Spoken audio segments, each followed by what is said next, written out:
বিসমিল্লাহির রহমানির রহিম।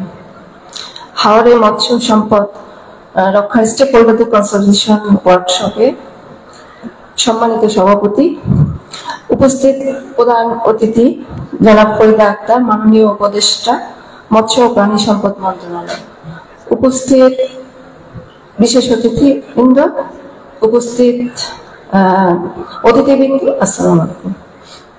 আসলে আমরা 2 ঘন্টারও বেশি এখানে একসাথে বেশ আলোচনা আছে এবং আমরা সবাই কোনো না কোনো কারণে মৎস্য সম্পদ বা সম্পদ আহরণ বা যে কোনো মৎস্যের সাথে আমরা সংশ্লিষ্ট আমাদের আছে। তো আমি যেটা বলবো যে আমি যে প্রথমে একটু ধন্যবাদ জানাই যে প্রেজেন্টেশন দিয়েছে, তাকে সুন্দর একটা প্রেজেন্টেশন দিয়েছে এবং এখান থেকে আমরা জানতে পেরেছি যে এই যে 7টা জেলায় আসলে আমাদের প্রচুর সম্ভাবনা আছে, কিন্তু এই সম্ভাবনার মাঝেও আমাদের কিছু গ্যাপ আছে। তো সেই গ্যাপের মধ্যে যেটা জেনেছি যে আমাদের কিছু ন্যাচারাল ডিজাস্টারও কারণেও আমাদের কিছু হচ্ছে, কিছু ম্যানমেডও হচ্ছে। তো ন্যাচারাল ডিজাস্টার যেটা জানলাম যে আমাদের খরা বা অতিবৃষ্টি, তারপরে ফ্লাশ ফ্লাড বা এই জাতীয় জিনিস।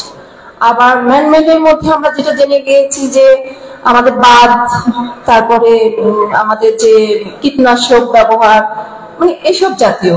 এর থেকে আমরা আজকে যে আমরা এই যে সমস্যাগুলো জানলাম এবং এর থেকে ওয়ে আউট কি সেগুলি আমি লিখেছি সবার তাতে দেখা গেছে কমন ইস্যু এসেছে প্রায় 10টার মতো।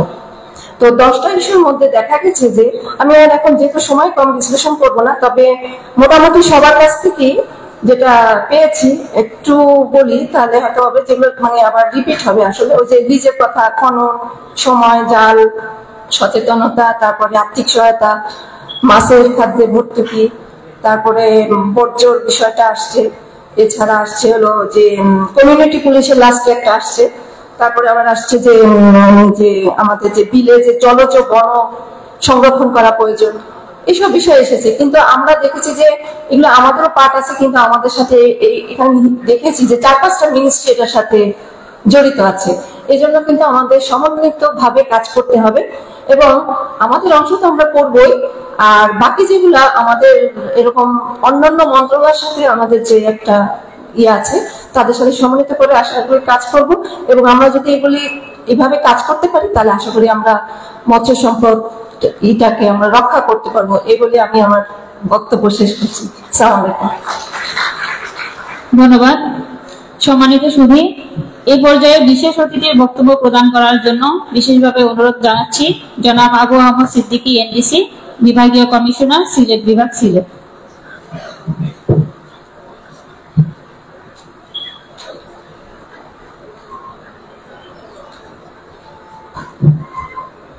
বিসমিল্লাহির রহমানির রহিম।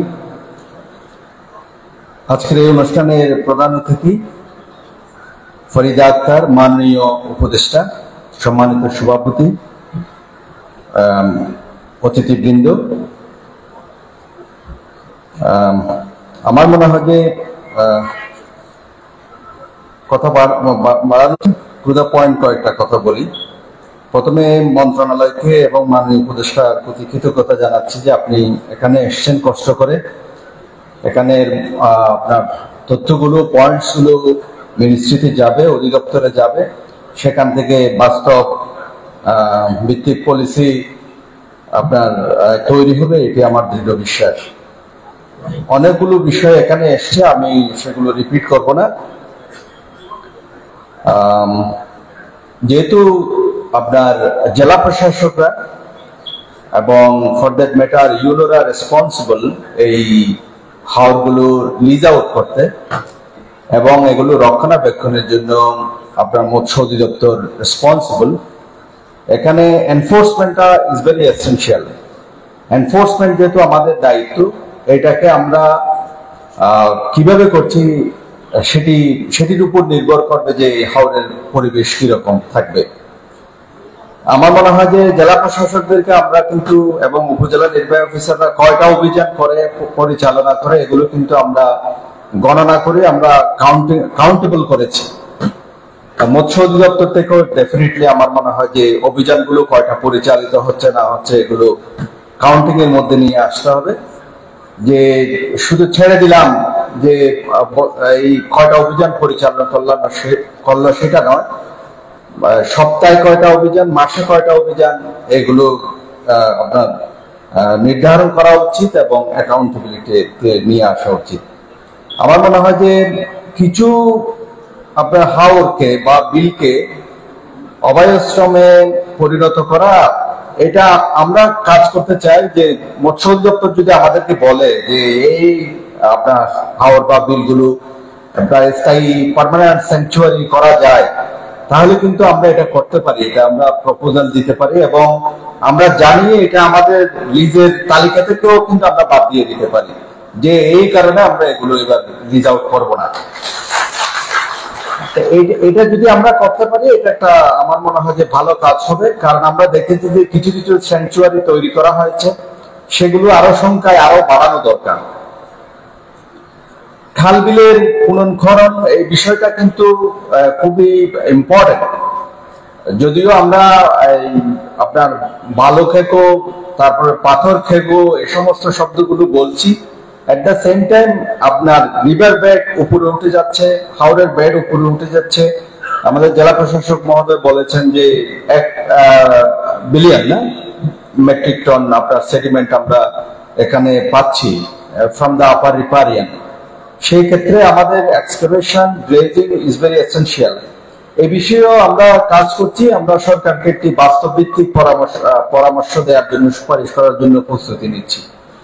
যে কারণ এখানে এই যে আপনার পাথর কোয়ারি, বালু কোয়ারি এগুলো আপনার বন্ধ আছে দীর্ঘদিন ধরে।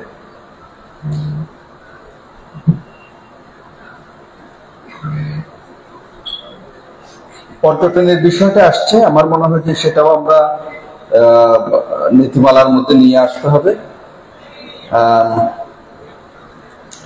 আরেকটা বিষয় এখানে জেলা প্রশাসকরা আছে, আমরা হাউস বোটের জন্য চ্যানেল করতে চাই। এটা কিন্তু আমাদের করতে হবে, না হলে সে টু এন্ড ফ্রো এদিক ওদিক যখন যেদিকে যাচ্ছে, এটা মাছের তার হ্যাবিটেটকে নষ্ট করছে এবং ক্ষতি করছে। এটাকে আমাদের মনে হয় যে জেলা প্রশাসকরা এখানে আছে, এটা চ্যানেলটা আমরা এখন তো শেষ, সিজন শেষ, আমরা নেক্সট সিজনের জন্য এখন থেকে কাজ করতে হবে এবং মৎস্য অধিদপ্তর আমাদেরকে জানাবে যে, এবং মৎস্য এবং পানি সম্পদ অধিদপ্তর আমাদেরকে একটা রুট করে দিই, সেই রুটটা আমরা বাস্তবায়ন করতে চাই আমাদের এই হাকালুকি এবং টাঙ্গুয়ার হাওরে। এটা আমার মনে হয় যে অন্যান্য জেলা প্রশাসক যারা আছে সেখানেও যাচ্ছে, মানুষ তো বেশি, যেখানে জায়গা পাচ্ছে আপনার হ্রাস করতেছে ইন এ লার্জ নাম্বার। আমার মনে হয় যে আমরা সিলেটে এই কাজটা আমরা করতে পারবো, এটা এবং আমরা করতে চাই। এটা করলে আপনার ফায়দা পাওয়া যাবে।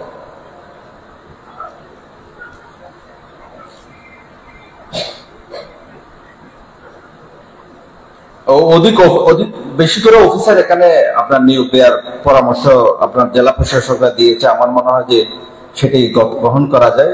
আপনার যখন আপনার মাছের সিজন হয় তখন যদি অধিক সংখ্যক অফিসারকে এখানে যদি দেয়া হয়, সেটা কাজে আসবে। আমি আর কথা বাড়াচ্ছি না, শুধু কোরআনের একটি আয়াত আপনাদেরকে শোনায় যে জাহরাল ফাসাদু ফিল বাররে ওয়াল বাহরে বিমা কাসাবাত আইদিন নাস, মানে কারাপশন ছড়িয়ে পড়েছে নদীতে এবং আপনার সমুদ্রে এবং স্থলে, এবং এটির রেজাল্ট আপনাকে ভোগ করতে হবে। এই জন্যই যে যাতে আপনি নিজেকে পরিশুদ্ধ করে সঠিক পথে হাঁটতে পারেন। আপনি যদি নষ্ট করেন এই হাওর বাওর নদী নালা, আপনি এটার কনসিকুয়েন্স আপনি ভোগ করবেন, এবং এই জন্য ভোগ করবেন যাতে আপনি পরবর্তীতে এগুলো শুদ্ধ করার জন্য যেন আপনি পদক্ষেপ নিতে পারেন। তো এটি আমাদের দেশের সম্পদ, মাছ বাদ এগুলো আমাদের ঐতিহ্য, আমরা যেন রক্ষা করি। এবং শুধু রুটিন কাজ নয়, যে কমফোর্টেবল জোন থেকে বের হয়ে আসে অ্যাগ্রেসিভ রোল নিয়ে আমাদের এই কাজগুলো করতে হবে। আমি মধ্যনগর উপজেলায় আমার ভিজিটে গিয়েছিলাম, আমি দেখে শক, এবং এত বেশি শক হয়েছে যে কিভাবে হয় একটা নদীতে এমন কোন আপনার আমি স্পিড বোটে আমি যাচ্ছিলাম যে আপনার প্রতি আপনার 20-50 গজ পর পরেই আপনার থামতে হচ্ছে, এই পরিমাণ জাল দেয়া আছে। তো উপজেলা নির্বাহী অফিসাররা আছেন, তাহিরপুরের ইউনো আপনার বক্তব্য দিয়েছেন। আমার মনে হয় যে উপজেলা নির্বাহী অফিসাররা আপনারা যাবেন এবং জালগুলোকে আপনারা আপনার এনফোর্সমেন্টের আওতায় এই জালগুলোকে জব্দ করেন এবং দ্রুত ব্যবস্থা নিয়ে আমাদেরকে জানান। ওয়ান্স এগেইন আমি মিনিস্ট্রি এবং আপনার আপনার ডাইরেক্টরেটকে ধন্যবাদ জানাচ্ছি যে আপনারা কষ্ট করে এসছেন। আমার মনে হয় যে আমরা অ্যাগ্রেসিভলি যদি প্রসিড হয় কাজ আমরা করতে পারবো এবং একটা কোয়ালিটিভ চেঞ্জ নিয়ে আসতে পারবো। আপনারা এত বড় না করে এত বড় করেছেন ভালো। আমার মনে হয় যে মিনিস্ট্রিতেও যদি জেলা প্রশাসকদেরকে ডাকেন এবং মৎস্য অধিদপ্তর সহ যদি আরো ক্লোজ সার্কেলে যদি বসে তাহলে আরো ইফেক্টিভ হতে পারবে আমার দৃঢ় বিশ্বাস। সবাই ভালো থাকুন, সুস্থ থাকুন। আপনার সকলের সুস্বাস্থ্য দীর্ঘায়ু কামনা করে শেষ করছি। আল্লাহ হাফেজ। ধন্যবাদ অত্যন্ত সংক্ষিপ্ত সময়ের মধ্যে অত্যন্ত সুন্দর এবং দিক নির্দেশমূলক বক্তব্য প্রদান করার জন্য। এই পর্যায়ে আজকের এই কর্মশালার সভাপতি বক্তব্য প্রদান করার জন্য বিনীত অনুরোধ জানাচ্ছি জনাব এটিএম মোস্তফা কামাল, অতিরিক্ত সচিব, মৎস্য প্রাণী সম্পদ মন্ত্রণালয়। আজকের অনুষ্ঠানের সম্মানিত প্রধান অতিথি, মঞ্চ ঘনিষ্ঠ অতিথিবৃন্দ, উপস্থিত সুধীজন, আসসালামু আলাইকুম। আজকে আমরা যেখানে এসেছি আমি শুধু এর প্রেক্ষাপটটা বলবো। আমাদের মাননীয় উপদেষ্টা এই নতুন সরকারের দায়িত্ব গ্রহণের আগে সারা জীবন কিন্তু প্রান্তিক মানুষের, খেটে খাওয়া মানুষের জীবনের সাথে কাজ করে উন্নয়নের জন্য কাজ করে এখানে এসেছেন। বর্তমান সরকার আপনারা জানেন যে বিভিন্ন ক্ষেত্রে সংস্কার করতে চাচ্ছেন যাতে আমাদের ভবিষ্যতের দিনগুলো সুন্দর এবং ভালো হয়। তার অংশ হিসাবে আমাদের যে মৎস্য প্রাণী সম্পদ খাতে উনি যে পরিবর্তন বা পরিকল্পনা করতে চাচ্ছেন সেখানেও তিনি কিন্তু নতুন ভাবনাটা নিয়ে এসেছেন। মন্ত্রণালয়ে কিন্তু উনি মানে প্রান্তিক খামারিদের নিয়ে মিটিং করেছেন, তারপরে এই হাওড় অঞ্চলে যারা কাজ করেন মৎস্যজীবীদের নিয়ে কিন্তু মিটিং করেছেন। মৎস্যজীবীরা ওনার কাছে বলেছেন আপনি যদি আমাদের জন্য সত্যিকার অর্থে বাস্তবমুখী কোনো পরিকল্পনা করতে চান তাহলে আপনাকে মাঠ পর্যায়ে আসতে হবে। আমাদের মাননীয় উপদেষ্টাকে ধন্যবাদ, তিনি কষ্ট করে আমাদের প্রান্তিক মানুষের কাছে এসেছেন। আর আপনারা যারা বিভিন্ন জায়গা থেকে কষ্ট করে এসেছেন আপনার মতামত দেওয়ার জন্য আপনাদেরকে ধন্যবাদ। ম্যাডামের কাছে আমরা শুনবো, তিনি আজকে আপনাদের কাছে শুনলেন, উনি একটা পরিকল্পনা করবেন, ইনশাআল্লাহ ধাপে ধাপে সেটা বাস্তবায়ন করবেন এবং সুফল আমরা সবাই মিলে পাবো। এই আশাবাদ ব্যক্ত করে আমি বক্তব্য শেষ করছি। আসসালামু আলাইকুম। ধন্যবাদ সভাপতি মহোদয়কে সংক্ষিপ্ত বক্তব্য প্রদান করার জন্য। শুধু মন্ডলী, এবার প্রধান অতিথির বক্তব্যের পালা। যার বক্তব্য শোনার জন্য আমরা অধীর আগ্রহ নিয়ে অপেক্ষা করছি মৎস্য প্রাণী সম্পদ মন্ত্রণালয়ের সম্মানিত অভিভাবক, যিনি মৎস্য প্রাণী সম্পদ মন্ত্রণালয়কে আরো গতিশীল করে আপামর জনতার আমিষের চাহিদা পূরণ ও জীবনমান উন্নয়নে দৃঢ়ভাবে অঙ্গীকারবদ্ধ।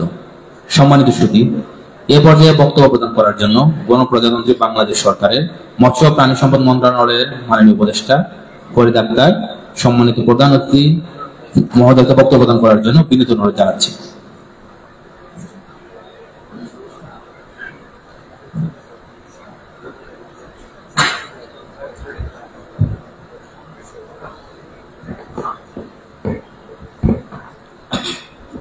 আসসালামু আলাইকুম এবং নমস্কার।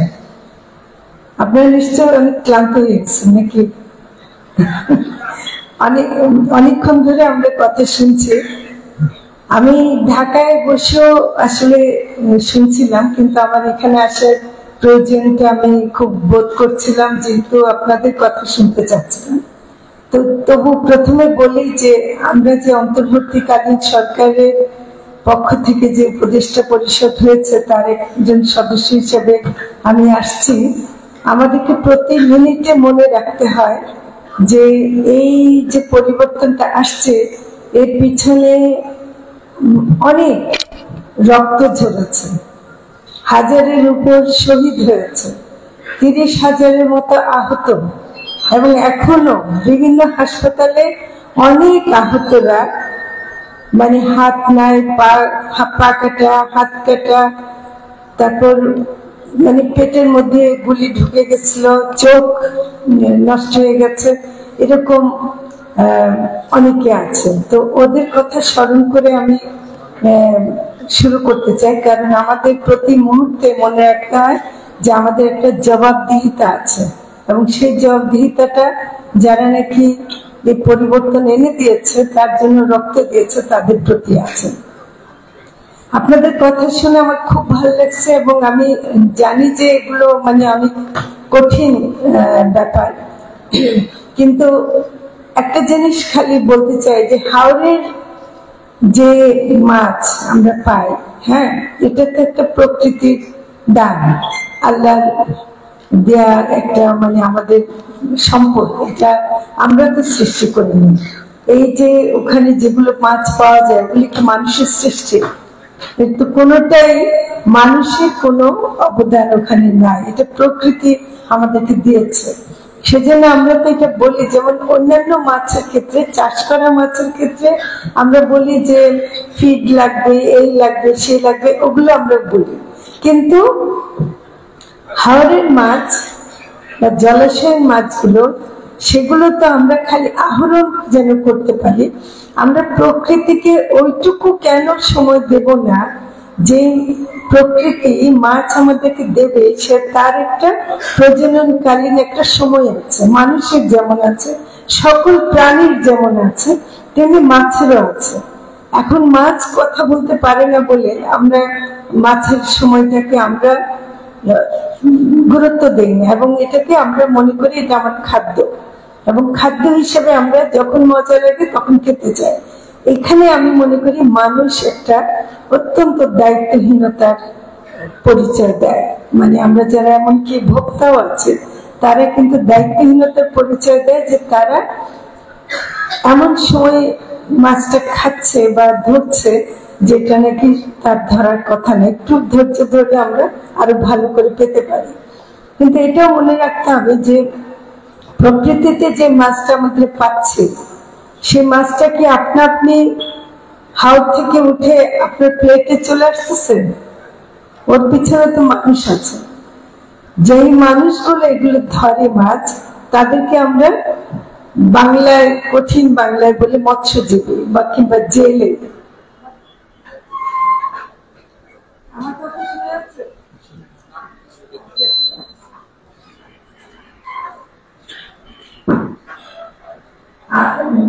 তো যারা মাছ ধরছেন তাদের ভূমিকাটা অসম্ভব গুরুত্বপূর্ণ। এটা মানে আমি মনে করি মাছের ব্যাপারে যেমন আমরা বলছি, তেমনি যারা মাছ ধরছেন, আপনারা যারা পিছন থেকে কথা বলছিলেন এবং আপনাদের মধ্যে একটা আকুতি ছিল যে আপনাদের কথাটা বলতেই হবে, এবং সেটা বলার জন্য কেউ কেউ একটু রেগেও গেছেন, তাদের কাছে ক্ষমা চাচ্ছি যে সময়ের কমের জন্য হয়তো আমরা একটু তাড়াহুড়া করেছি। কিন্তু আমি মনে করি যে আপনাদের যে কথাগুলো আপনারা বলেছেন, মোটামুটি মোটা দাগে কিন্তু আমরা কথাগুলো শুনেছি, পেয়েছি, এবং সেটার উপর কাজ করার কথা আমি আস্তে ধীরে বলবো যে আমরা কি কি ভাবে করি। তবে আরো অনেক জায়গায় যখন গেছে, মৎস্যজীবীদের কথা বলতে গেলে তারা একটা কথা বলে যেটা আমার খুব মানে অবাক লাগে, যে আমরা মৎস্যজীবীর আগে বলি প্রকৃত মৎস্যজীবী। এটা আবার কেমন কথা? অমৎস্যজীবী, অরিজিনাল মৎস্যজীবী, এই যে কতগুলো ভাষা চলে আসছে, এটার মানে কি? তার মানে আমরা অনেক অন্যায় করে ফেলেছি। আমরা যারা সত্যিকারের মৎস্যজীবী তাদেরকে মূল্য না দিয়ে যারা নাকি ব্যবসা করে, যারা মাছের ক্ষতি করে, তাদেরকে নিয়ে আসছে, এবং সেটার কারণে আজকে মৎস্যজীবীদেরকে বলতে হয় প্রকৃত মৎস্যজীবী। তারা তো আসলে মৎস্যজীবী, এবং তাদেরকে রক্ষা করা আমাদের অত্যন্ত দরকার। আমরা নিষিদ্ধ কালের কথা জানতে চেয়েছিলাম, এবং আমরা এটা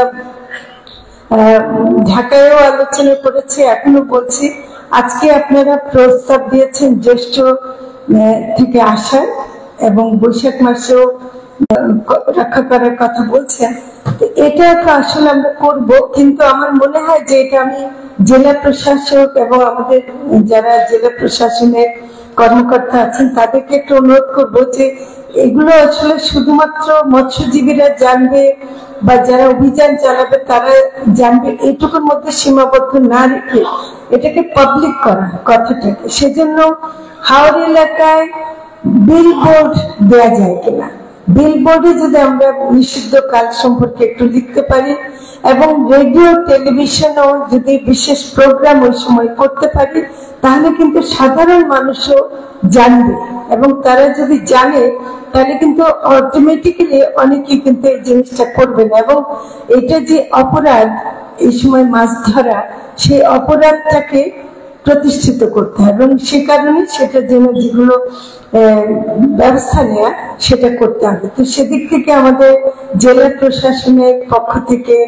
পুলিশ প্রশাসন এবং আজকে আমরা যখন আমাদের মৎস্য কর্মকর্তাদের সাথে কথা বলছিলাম, তারা বলছিল নৌ পুলিশের মতো হাওড় পুলিশ করা যায় কিনা। তো তেমনি আসলে কিন্তু এটা যেহেতু একটা বিশাল এলাকা, এখানেও একটা পুলিশের বিশেষ ফোর্স থাকতে পারে, যেটা আমি মনে করি প্রশাসন চিন্তা করবে। জলমহল গুলো নিয়ে কথা আচ্ছা, যেটা হলো যে নিষিদ্ধকালীন সময়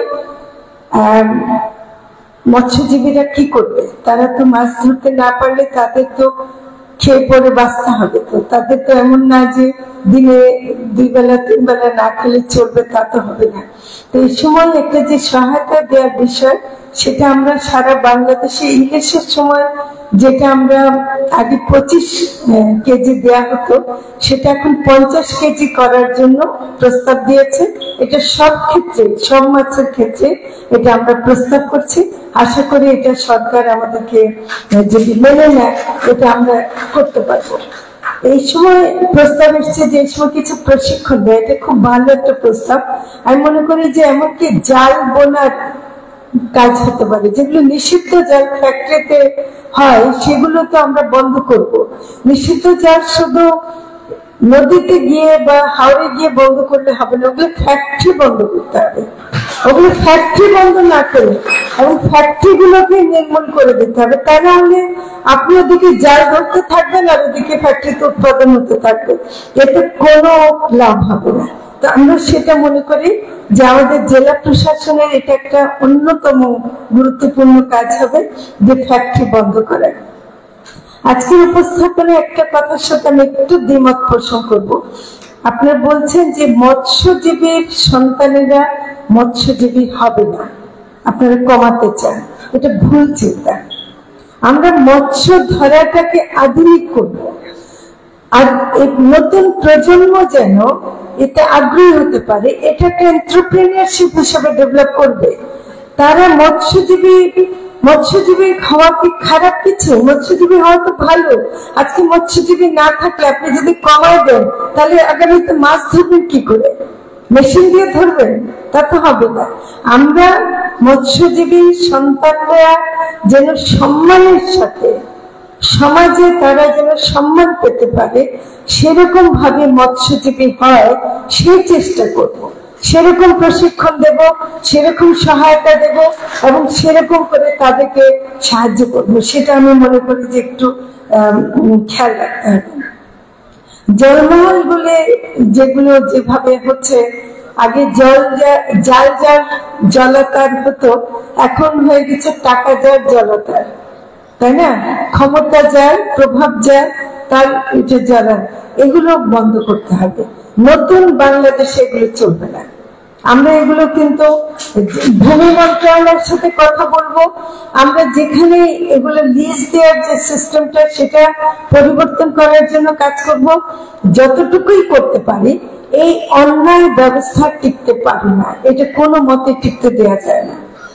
আমরা জৈবিক ব্যবস্থাপনা, বনাম আহরণমূলক ব্যবস্থাপনা, এটা আমি মনে করি যে খুবই গুরুত্বপূর্ণ কথা। আসলে জৈবিক ব্যবস্থাপনার মাধ্যমে না হলে আমাদের জলমহল গুলো, হাওর গুলোকে রক্ষা করা যাবে না। ফলে আমরা হাওর যে ভরাট হয়ে যাচ্ছে, আপনারা নানা কারণ বলছেন, কিন্তু একটা তো মানে যে পানির সাথে আসছে, কিন্তু আধুনিক কালে কি হচ্ছে, বাঁধ দিচ্ছে, আপনার রাস্তা বানাচ্ছে, অপরিকল্পিত অনেক কিছু কাজ হচ্ছে, যেটাকে আমরা আধুনিক কাজ বলছি, কিন্তু সেটা কিন্তু ক্ষতি করছে। তো সেটা আমরা যেন বন্ধ করতে পারি।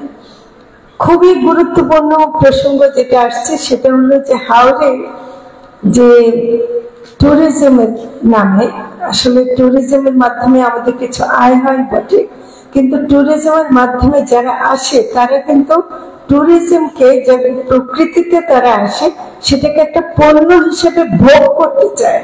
তারা প্রকৃতিকে পণ্য বানিয়ে ফেলে। এবং প্রকৃতিকে তাদের সাথে প্লাস্টিক আসে, পলিথিন আসে, এমনকি সিগারেটের যে পিছনের অংশটা সেটাও পানিতে গিয়ে মেশে। আপনারা কি এটা স্বীকার করবেন না যে যারা টুরিস্ট আসে তারা যে ধূমপান করে, সিগারেটটা যে পানিতে ফেলে, ওই বাকি সিগারেটের অংশটা মাছকে খেতে হয় এবং মাছের জন্য এটা ক্ষতিকর।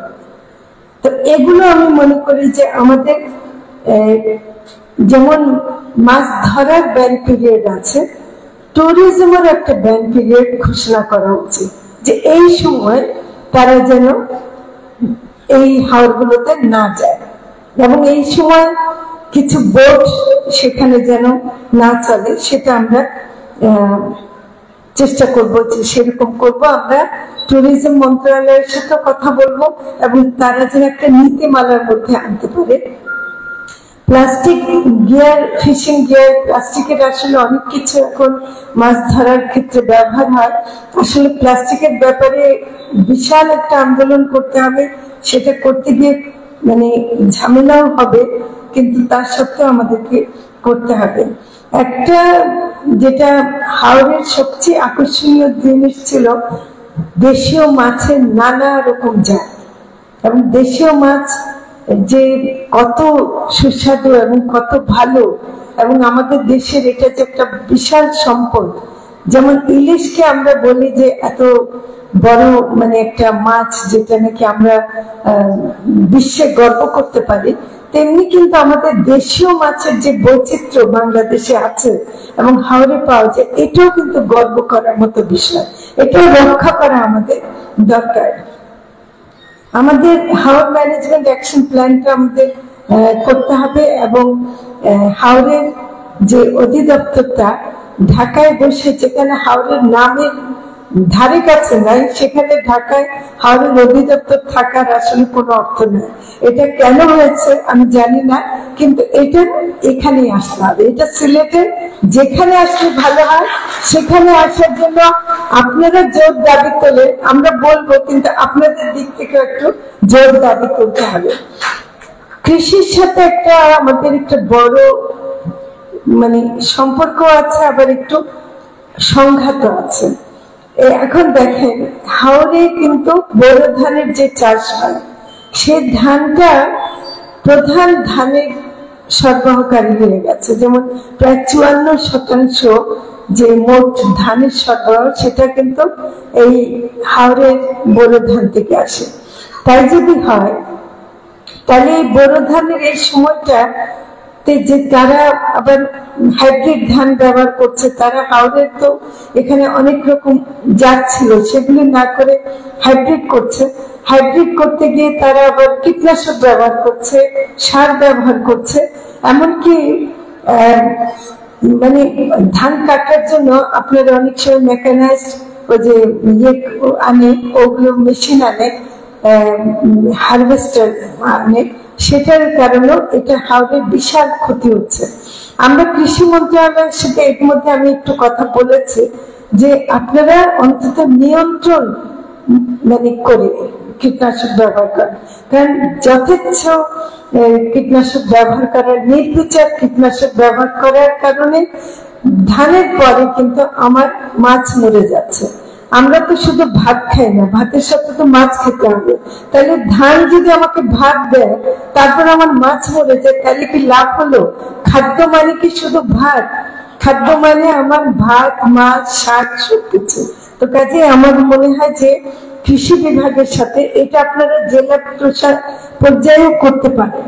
এটা আপনারা কিন্তু জেলা পর্যায়েও কৃষি সম্প্রসারণ বিভাগের সাথেও কথা বলতে পারেন এবং সেখানেও একটা নিয়ন্ত্রিত কীটনাশকের ব্যবহারের ব্যাপারে আলোচনা করা দরকার এবং সেটা এই বছর আমরা যেন বাস্তবায়ন করতে পারি সেটা আমি অনুরোধ করবো। আপনারা করবেন, আমরা ঢাকা থেকে তো করবই।